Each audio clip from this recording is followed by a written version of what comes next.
उसके पश्चात मंदिर में स्थित मूर्ति की देवी साक्षात प्रकट होकर उन पर अमृत की बूंदें बरसाती है, जिससे राजा पुनः जीवित हो जाता है और वह देवी राजा को 1,00,000 सोने की मुद्राएं प्रदान करती है और राजा महल लौट आता है। राजा कीर्तिध्वज यही मुद्राएं प्रातः दान में देता था। अब राजा विक्रमादित्य राजा कीर्तिध्वज के 1,00,000 सोने की मुद्राएं दान करने का रहस्य जान चुके थे।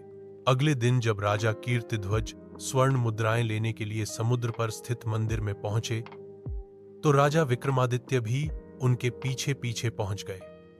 जब राजा कीर्तिध्वज ने देवी की पूजा अर्चना की, स्वयं को जलते हुए तेल में डाला, उसके पश्चात योगिनियां आई और देवी ने उन पर अमृत छिड़का और वह अपनी स्वर्ण मुद्राएं देवी से प्राप्त करने के पश्चात वापस लौट गए। राजा विक्रमादित्य ने भी स्नान कर देवी की मूर्ति की आराधना की और जलते हुए तेल की कड़ाही में कूद पड़े। योगिनियों ने आकर उनके शरीर को नोचकर खाया और चली गई। उसके पश्चात देवी ने उन पर अमृत की बूंदें छिड़काव कर जीवित कर दिया और उन्हें स्वर्ण मुद्राएं प्रदान की। राजा विक्रमादित्य ने मुद्राएं लेने से मना कर दिया और कहने लगे कि आपकी कृपा ही मेरे लिए सर्वश्रेष्ठ है। राजा विक्रमादित्य ने 7 बार इस विधि को दोहराया। 7वीं बार देवी कहने लगी कि पुत्र, तुम मुझसे मनवांछित वर मांग सकते हो।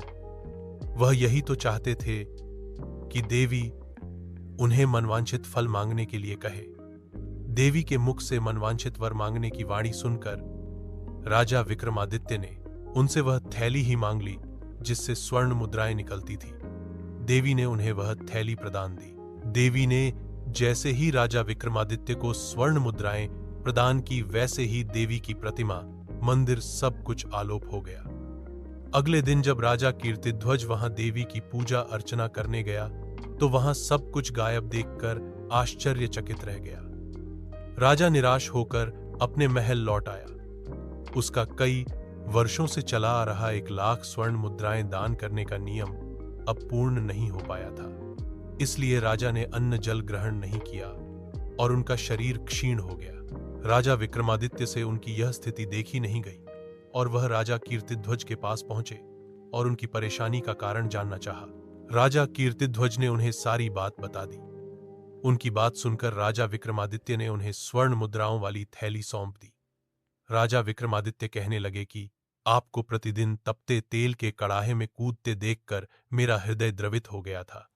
मैंने देवी को प्रसन्न कर स्वर्ण मुद्राओं वाली थैली प्राप्त कर ली। राजा विक्रमादित्य ने वह थैली राजा कीर्तिध्वज को सौंप दी और इस तरह अपने उस कथन का भी मान रख लिया जो उन्होंने नौकरी लेते समय कहा था कि मैं वह कर सकता हूं जो कोई नहीं कर सकता। राजा कीर्तिध्वज को जब उनका वास्तविकता का ज्ञान हुआ, तो उन्होंने राजा विक्रमादित्य को गले से लगा लिया और कहने लगे कि आप पृथ्वी के सबसे बड़े दानवीर हैं। आपने स्वर्ण मुद्राओं की थैली मुझे ऐसे दान कर दी जैसे वह कोई साधारण वस्तु हो। राजा विक्रमादित्य पुनः अपने राज्य लौट गए।